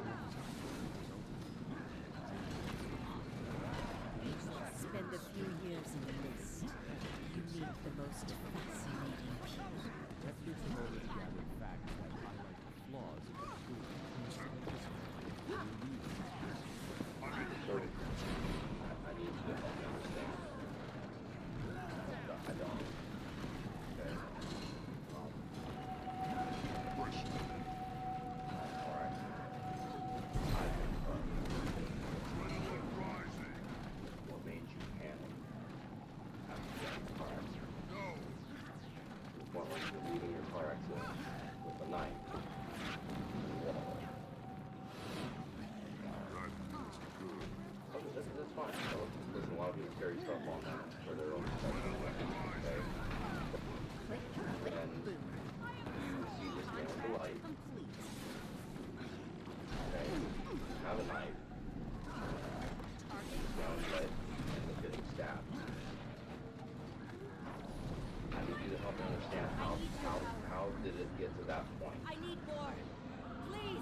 anything? You can never donate to your passion. That was a blast. Recovery. Like, did he grab you and touch you? Saying whenever I ask you,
obviously remember enough.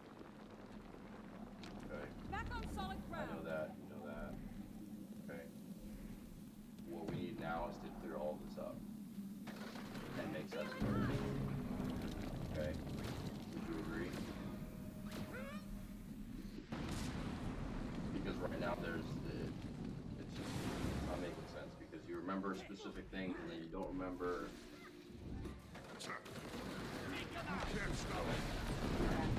Help us understand.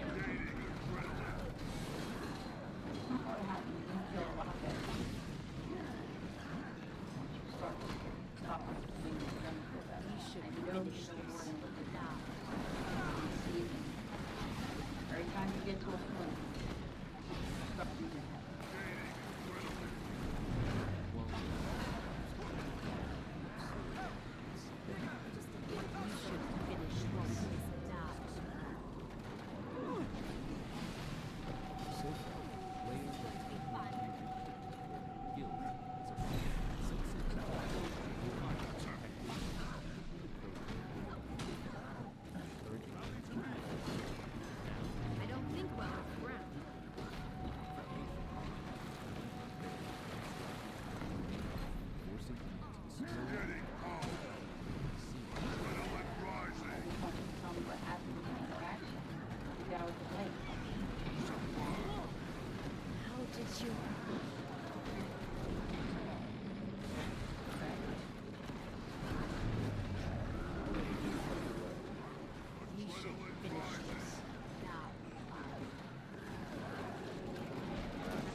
did it, or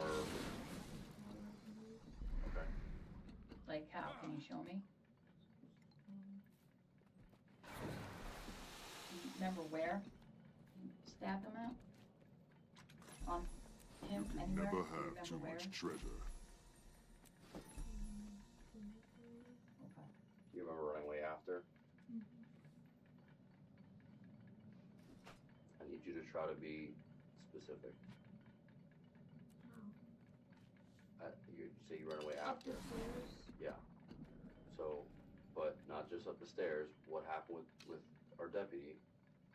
And then Before you ran up the before you ran up the stairs. stairs, what happened with that deputy when you panicked?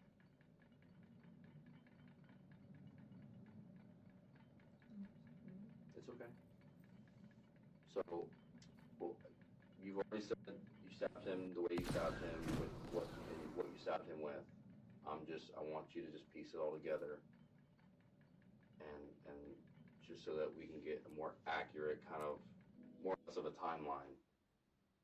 Okay, because you know It was a short time frame. If that, like, maybe not even. Okay. So he did say a couple things to you, right? I already asked you this, but I'll ask you again. Can you describe him? What he was wearing, or what he looked like, or was he old, or young? Was he?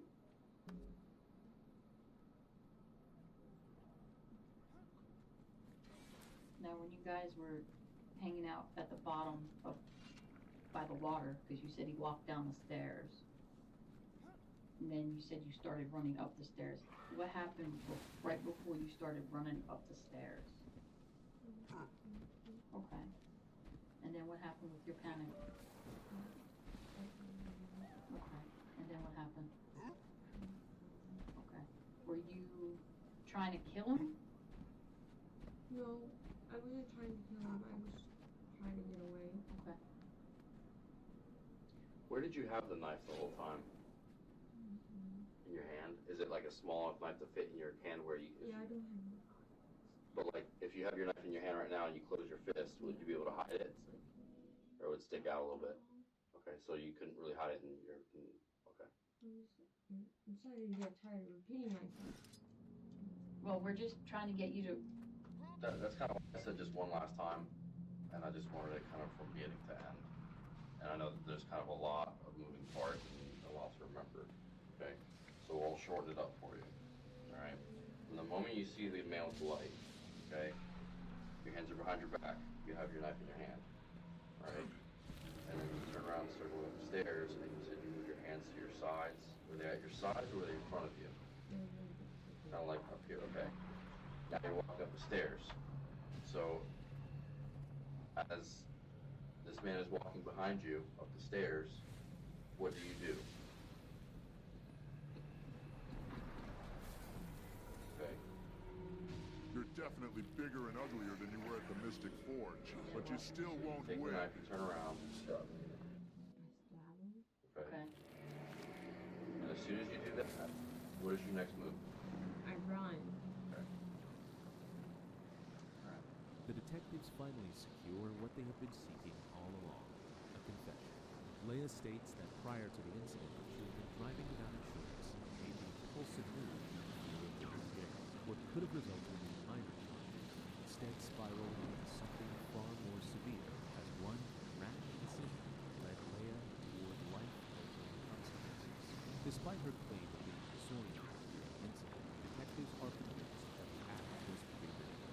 Investigators believe the video supports that conclusion, showing Leia deliberately hiding the knife before Deputy Cody approaches moments before she shoots him. Despite sustaining a severe injury, Deputy Cody unfortunately survived, but this barred him from work for 2 months.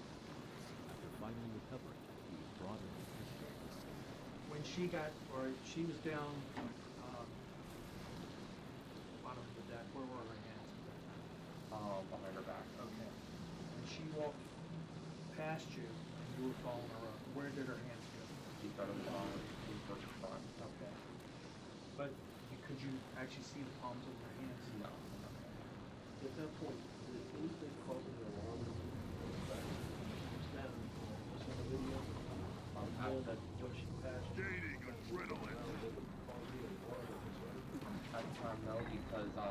you consider to be under the influence of substances.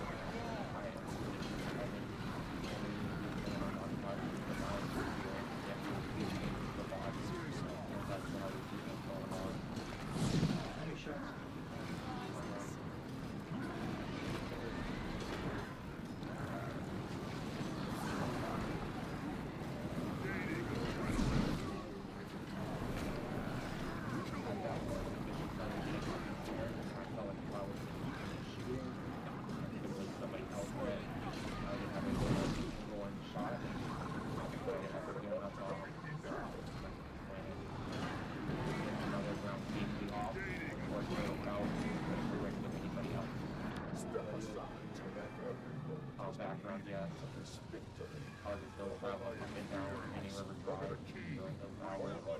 Leah Michelle Day was charged with murder in April 2024, she was found guilty of the same crime. A few days later, she was officially sentenced to prison.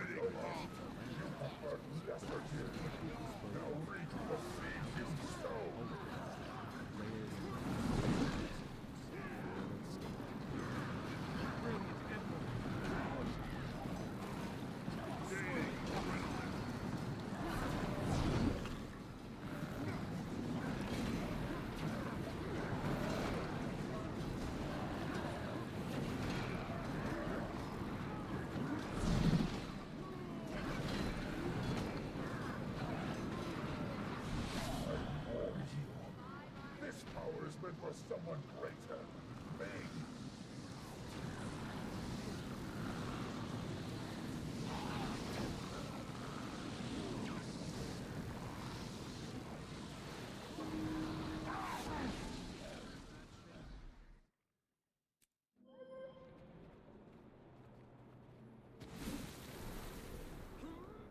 Ah, fresh fodder.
Every moment has been leading me to this victory. Over my experience, over the key, over other sheepmen. You had great potential once, King, despite your flaws. Now you are not complete. You are an outsider. Because you passed me over, you prefer lesser treatment. Now reach the sea dating adrenaline.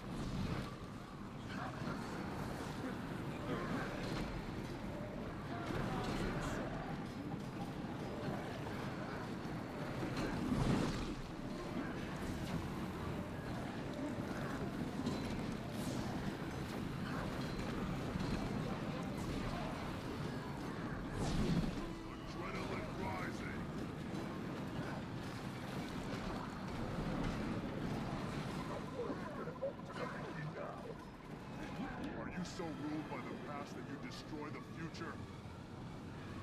Yes. And he's right.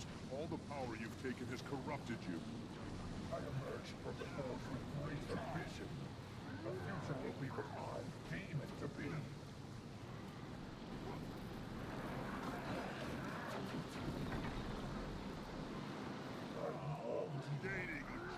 think I was joking?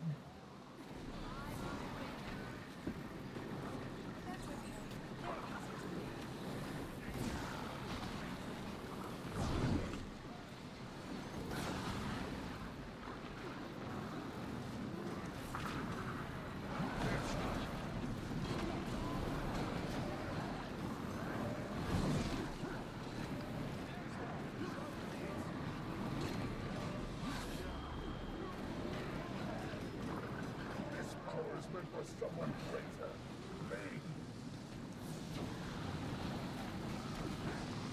Adrenaline rising.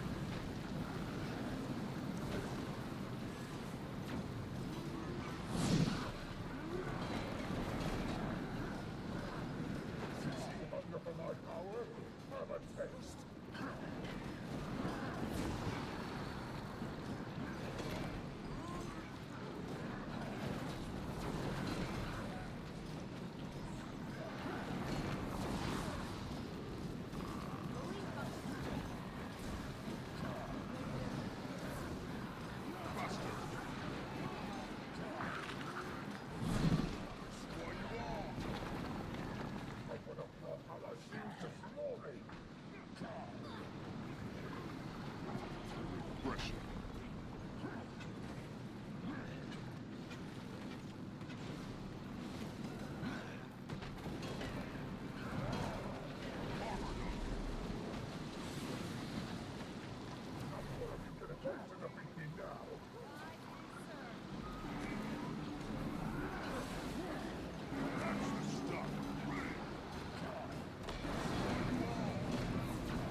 All right, let's find these soldiers.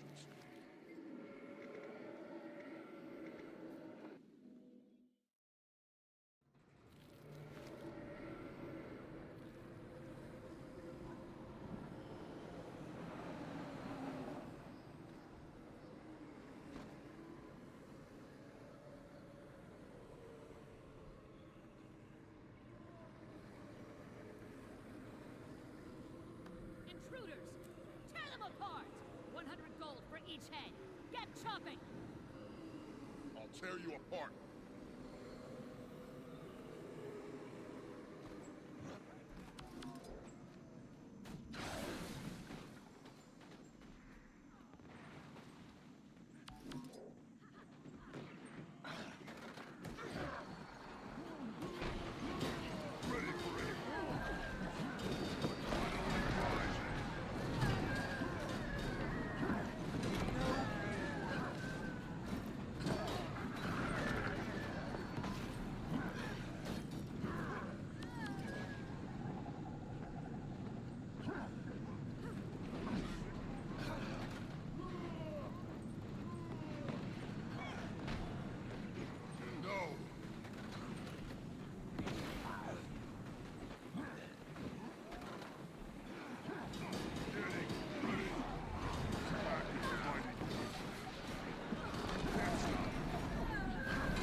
That looks valuable.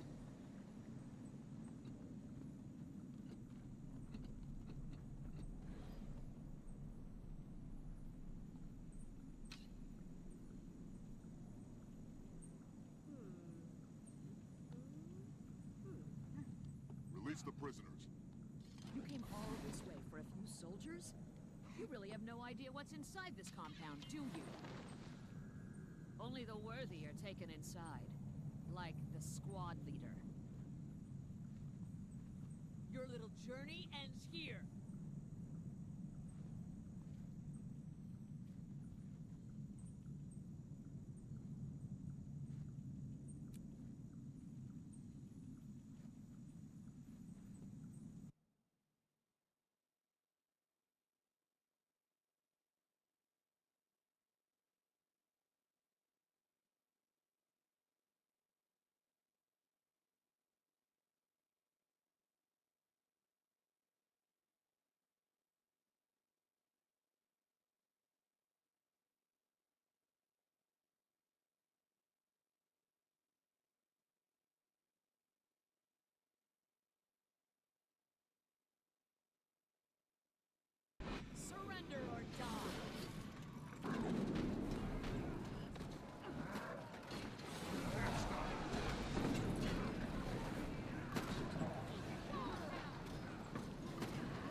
hate that name.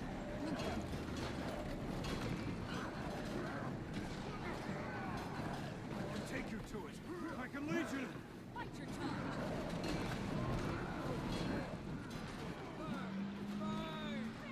Adrenaline rising.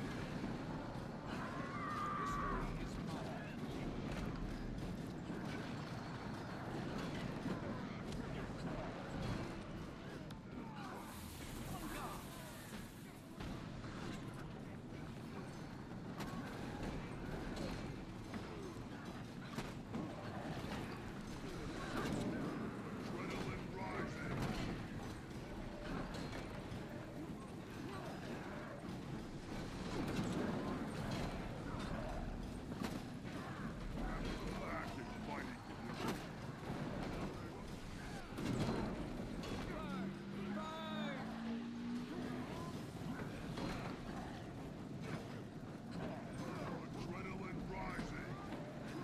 That's the stuff.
Okay, everyone, gather round. There's more to this situation than we thought. These bandits were protecting some...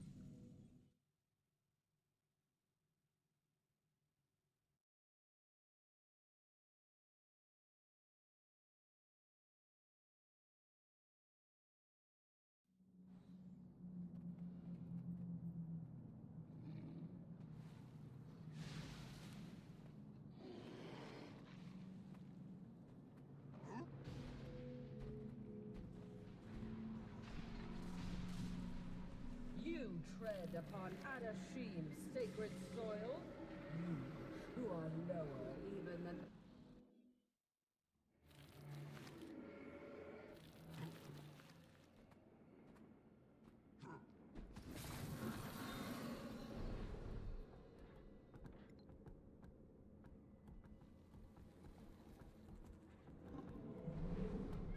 Kadim will seal the rightful supremacy of Jinn. Our power will shake the very mountains.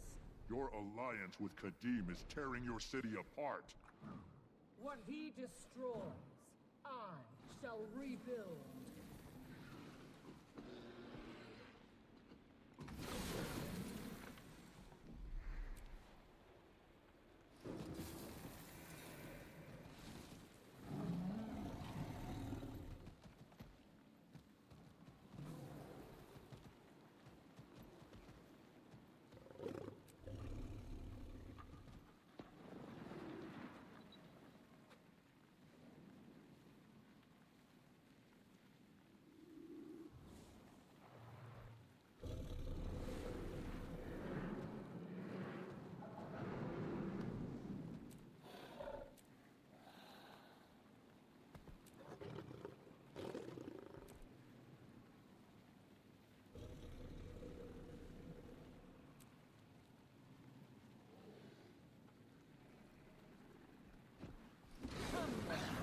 You won't live to see Kadim's dominion, or mine.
see Kadim's dominion, or mine.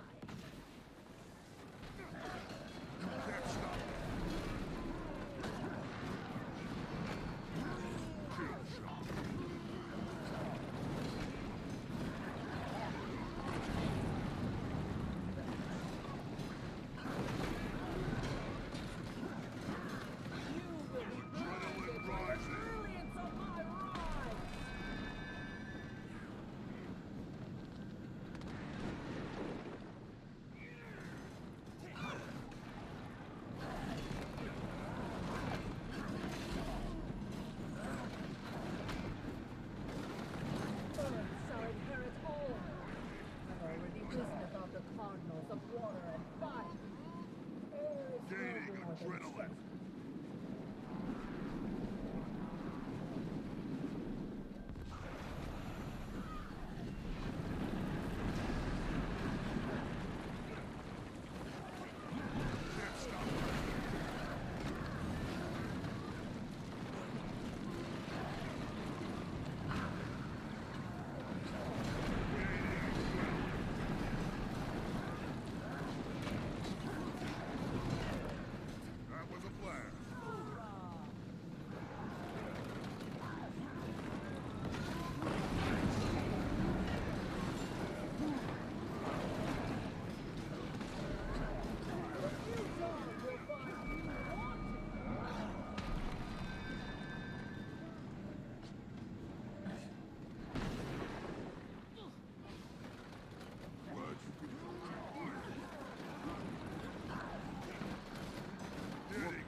Destroying the balance.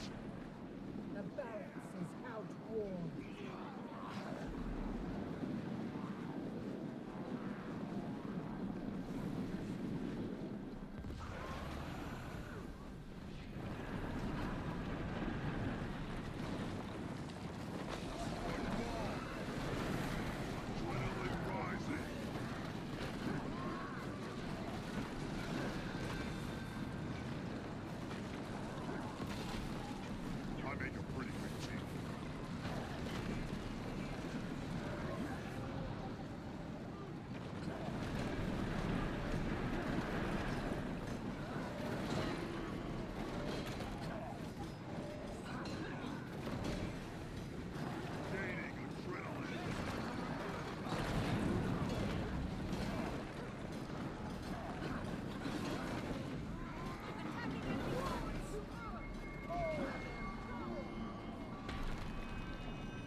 Back here. That looks I have valuable. a theory I'm gonna test, and I'd rather have you all as backup, just in case.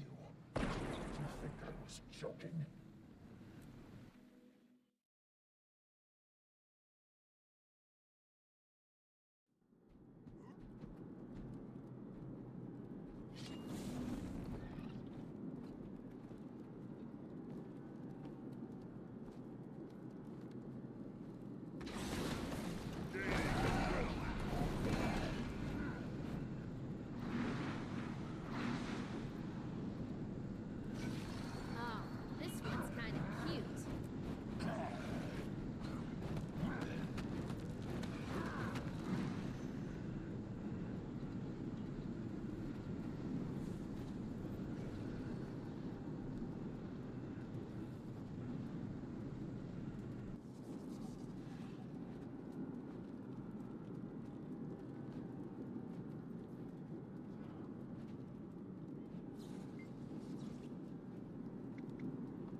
I make him ready.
Never have too much treasure.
Lion Guard Hella.